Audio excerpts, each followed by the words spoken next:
se pose évidemment une des questions de cette fin de journée. Quelle France souveraine en Europe et dans le monde? Et pour répondre à cette question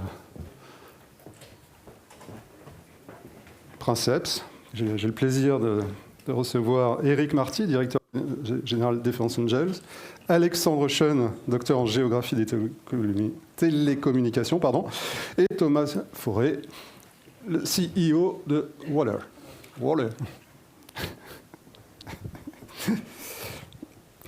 Juste pour commencer, je vais juste vous lire une phrase, parce que vous allez me dire de qui elle est.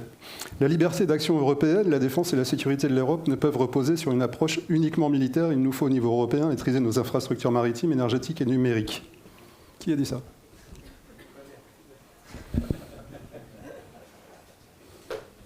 Non? Personne ne sait? Monsieur Emmanuel Macron.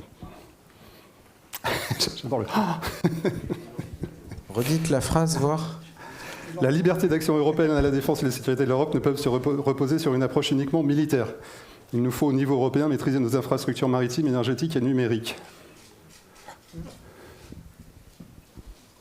Macron. Donc, vous connaissez la méthode. Quelle France souveraine en Europe et dans le monde? Question ouverte. Je vous laisse la parole. J'ai le micro, je vais commencer. Bonjour à tous, merci pour l'invitation déjà aujourd'hui.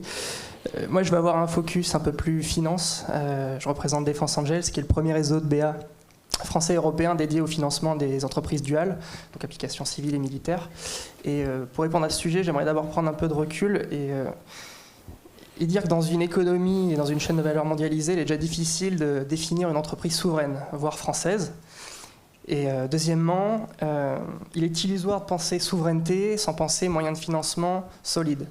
Les entreprises les plus fragiles sont aujourd'hui celles qui n'arrivent pas à se financer, qui sont donc rachetées par nos amis américains, israéliens ou autres, ou tout simplement on peut observer une fuite de talents.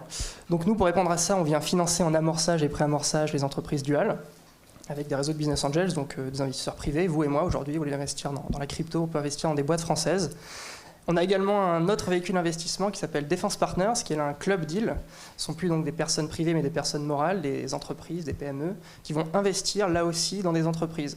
L'idée étant d'avoir une open innovation qui puisse être favorisée au sein de ces deux véhicules d'investissement. Il y a également différents moyens pour favoriser notre souveraineté, notre autonomie stratégique. Nous, on milite beaucoup pour ouvrir un livret souveraineté qui permettrait de mobiliser l'argent et l'épargne des particuliers d'une façon différente. On a également, on constate qu'il y a un travail qui est collectif aujourd'hui. On n'est pas uniquement, nous, Defense Angels, là pour financer les entreprises de la défense, mais il y a des fonds publics, je pense à Definvest, opéré par la BPI et DGA, le fonds Innovation Défense par l'AID également.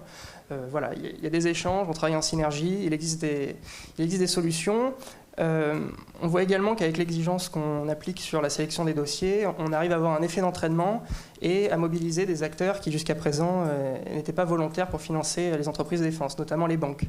Il y a eu différents rapports qui sont sortis, je pense notamment à celui de l'école de guerre et celui de la commission défense de l'Assemblée nationale, qui ont mis en valeur et en exergue la frilosité des banques justement à financer ces entreprises de défense. Différentes raisons à ça, une augmentation des normes européennes et également un risque à l'image. Financer les entreprises de défense, ça revient à financer la pornographie, le tabagisme. Donc voilà, on essaie de faire un travail d'éducation à ce niveau-là, puis de finance pour renforcer notre autonomie stratégique et donc ce qu'on pense être notre souveraineté. Dernier point, parce qu'on parle d'échelle un petit peu européenne, nous on pense qu'avoir des investisseurs étrangers dans une entreprise française n'est pas forcément contradictoire avec la souveraineté, au contraire, si on pense à du Definvest qui ne peut suivre uniquement ces investissements.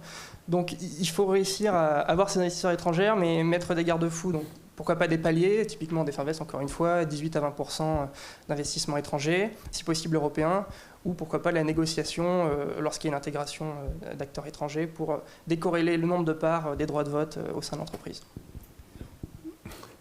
Merci beaucoup Eric.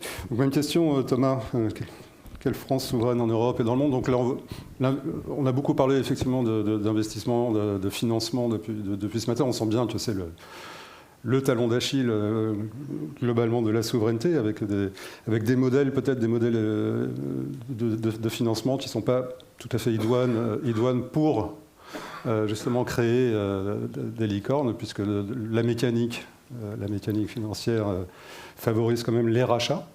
Donc est-ce que cette France souveraine en Europe et dans le monde, ça passe par la création de champions? Est-ce que ça passe par ce que l'on s'est dit aujourd'hui, c'est-à-dire une coordination, un collectif qui se met en place? Quels sont...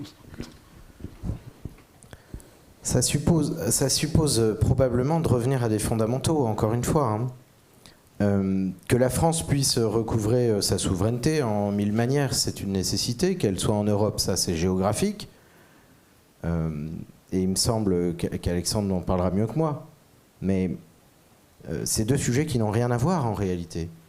La vraie question, c'est ce que j'essayais d'exposer ce matin. C'est dans une géopolitique à trois types d'acteurs, où l'Union européenne est un petit peu entre les nations européennes et le monde extérieur à l'Union européenne, où se situe véritablement la guerre économique. Ça complique beaucoup les choses, mais moi je défends le fait qu'il ne faut pas renoncer à une véritable souveraineté, y compris avec des acteurs, et ça, il faut être très clair sur ce sujet. Quand je dis des acteurs d'autres pays de l'Union européenne, qui soient nos alliés véritables, qu'on ait aussi quand même la capacité, qu'on puisse la conserver, de gérer notre politique internationale de façon souveraine, c'est-à-dire indépendante, et avoir des capacités aussi d'alliance qui dépassent l'Union européenne. Après, il est clair que l'Union européenne, c'est beaucoup plus que les alliances, c'est aussi un marché, c'est aussi des règles communes, donc on peut pas, je dirais, traiter tous les sujets sur le même plan. Mais avoir une certaine clarté sur le fait que la souveraineté s'adresse aux États, aux nations, ça c'est une nécessité, parce que sinon, en réalité, on ne va jamais travailler autre chose qu'une forme d'impuissance, et je vous l'ai dit aussi tout à l'heure, qui se confronte et qui s'oppose au désalignement de fait qu'ont les nations dans l'Union européenne. Elles sont alignées évidemment sur un certain nombre de choses, mais non pas sur tout. Et c'est ça la clarté qu'il faut apporter, à mon sens, à ces notions aujourd'hui. Merci Thomas. Alexandre, même question, et peut-être un petit rebond effectivement sur cette géographie de la souveraineté.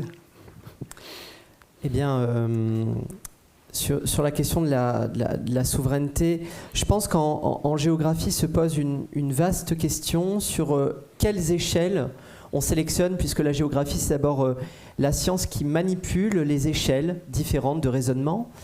Et je pense que l'échelon européen est un des échelons qui permet justement d'avoir une réponse à la fois multiscalaire et multithématique sur la question de la souveraineté. C'est-à-dire que si vous prenez... je vais essayer de rester sur le fil que je vous ai envoyé, mais il y a différents enjeux qui doivent être traités à la fois au niveau européen, mais également au niveau national sur la question de la souveraineté. Et je pense qu'une souveraineté qui s'opère aujourd'hui est une souveraineté qui arrive à négocier un certain nombre de virages, un certain nombre d'enjeux thématiques. Je vais vous prendre deux priorités qui, à mon sens, moi qui suis géographe des télécoms et qui ai beaucoup regardé la question sociale au niveau de la France, au niveau de l'Europe du Nord et au niveau de l'Europe de l'Est, il y a une priorité numéro 1 que vous avez clairement tous mis en avant et toutes mis en avant ici, c'est la question de la relocalisation du numérique au niveau de la proximité.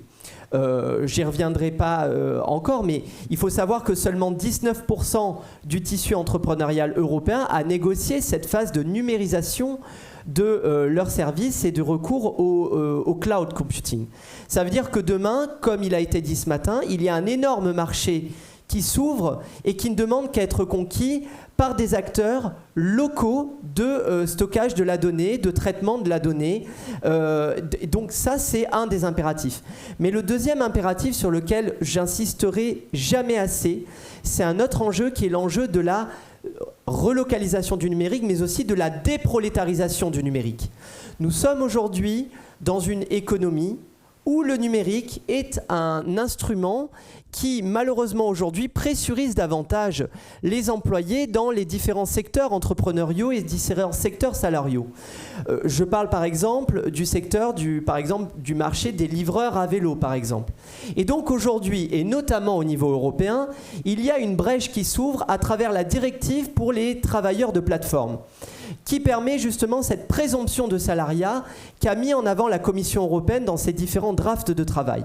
Et ça, c'est un élément fondamental sur lequel il faut s'appuyer pour que, à la fois les acteurs publics, parapublics et privés puissent négocier cette nouvelle niche économique qui s'ouvre, qui est celle des droits fondamentaux as design, c'est-à-dire Fundamental Right as Design, comme une niche de création de valeur supplémentaire.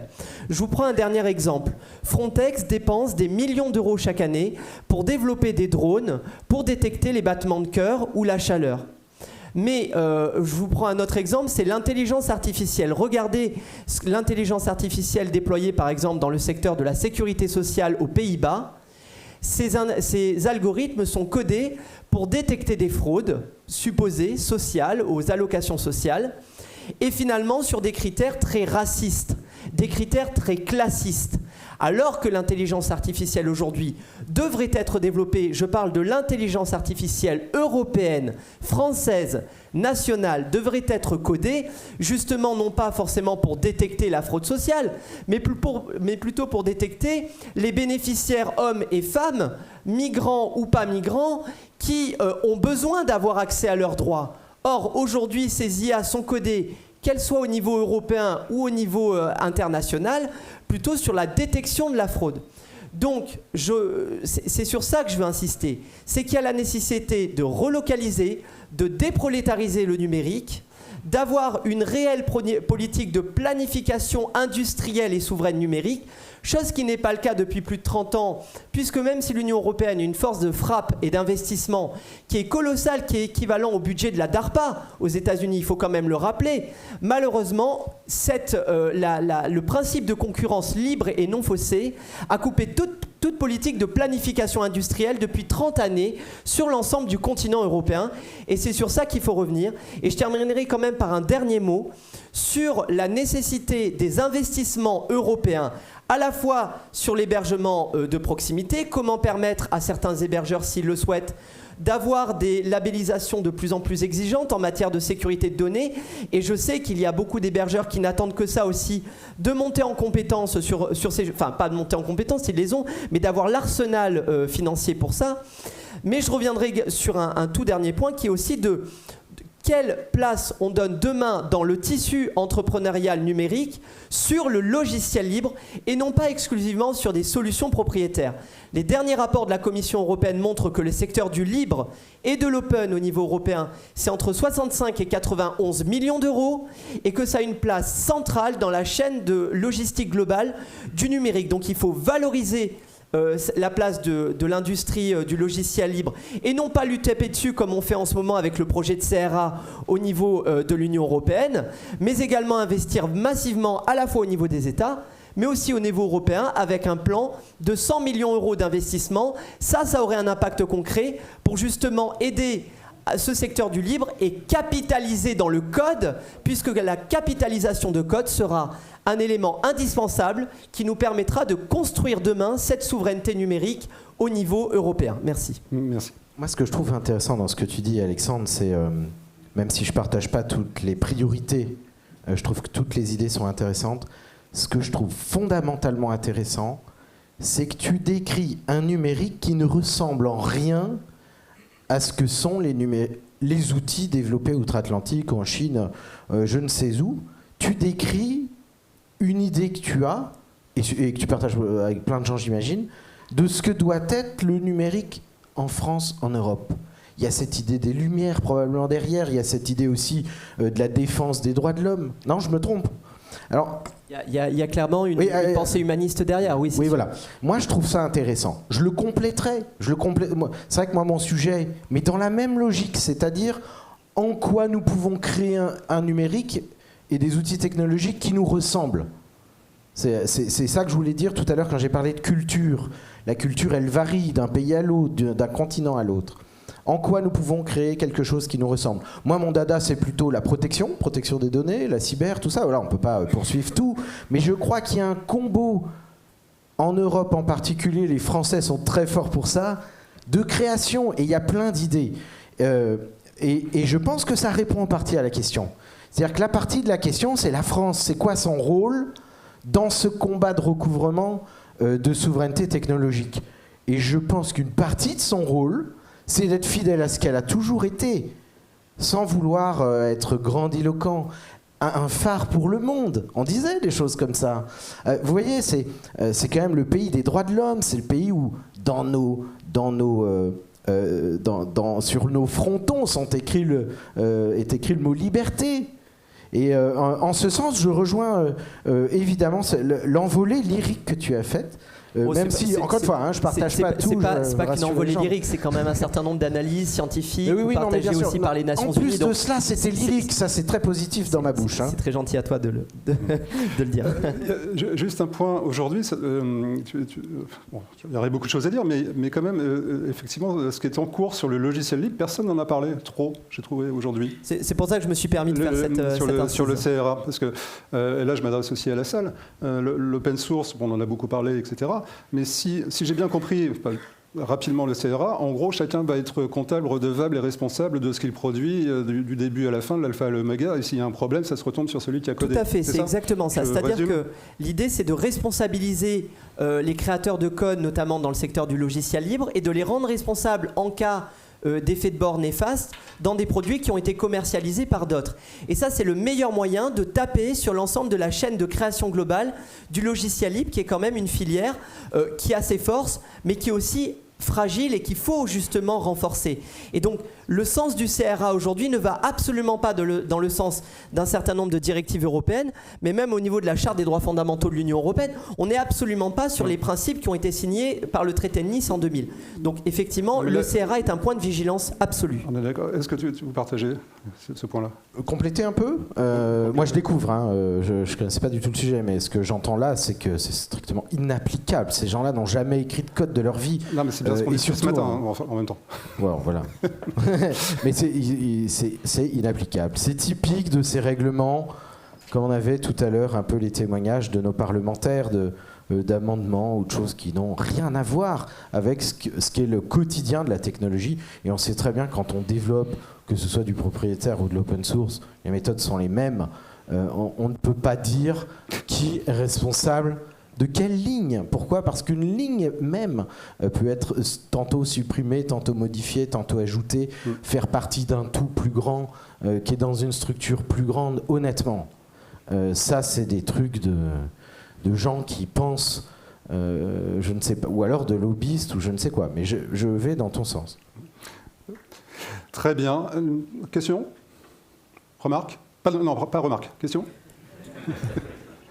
J'insisterai sur une toute dernière chose. On a beaucoup parlé du Data Privacy Network un peu plus tôt dans la journée, mais bien comprendre là aussi, et ça c'est le géographe qui parle, et quand vous analysez ce qu'est cet agrément, cet accord de transfert de données, c'est que c'est encore aujourd'hui une façon d'être dépendant d'un certain nombre de services états-uniens. Et c'est pas un mal en soi, mais l'idée c'est d'être clair sur ce qu'on signe.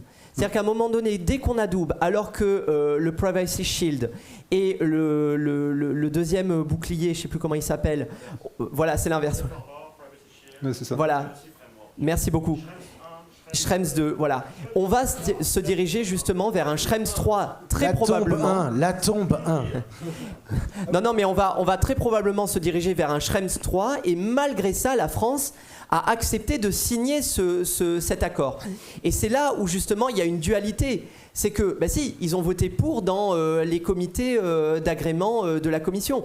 Donc, ce que je veux dire, c'est qu'à un moment donné, il faut être clair. Ce qu'on propose aujourd'hui, en tout cas, moi, la vision que je propose à travers toutes les études que j'ai faites sur ces sujets, c'est de se dire qu'il faut avoir une évolution paradigmatique sur le numérique et se dire qu'il faut placer au cœur de la création de valeur les droits fondamentaux, la souveraineté numérique et la relocalisation numérique et déprolétariser le numérique. Et dès le moment où vous actez ces changements-là, vous allez créer des niches de création de valeur qui sont absolument énormes et inédites à travers le monde. Merci beaucoup. Moi, je retiens aussi quand même un chiffre que je ne connaissais pas, que le budget de l'Europe était équivalent à celui de la DARPA. Et le premier que tu as dit, c'est quoi? Logiciel libre. Non, 19% seulement. 19% des entreprises ont numérisé leurs services actuellement en Europe. Les bras m'en tombent. Merci beaucoup, messieurs. Si pas de questions. Alors, je pense qu'on aurait pu parler des heures sur ce sujet aussi. Voilà, le tempus fugit. Merci à vous, messieurs.